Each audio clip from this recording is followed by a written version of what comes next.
Hello friend, आज मैं सर्दी खांसी के लिए घरेलू उपाय बता रही हूँ। उसके लिए मैंने 8-10 लौंग ली है और 6-7 इलायची ली है।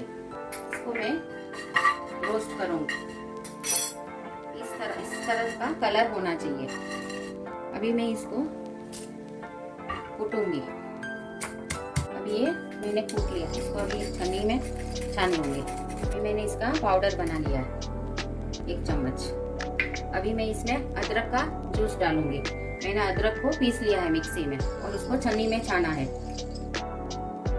1 चम्मच अदरक का जूस डालूंगी। आधी चम्मच काली मिर्च पाउडर, ब्लैक पेपर पाउडर, आधी चम्मच हल्दी पाउडर और 1 चम्मच हनी डालूंगी।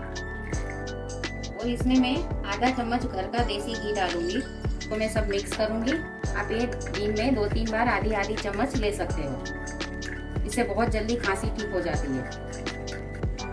सर्दी खांसी है तो आप ये जरूर ट्राई करिए, इससे बहुत जल्दी आराम मिलता है।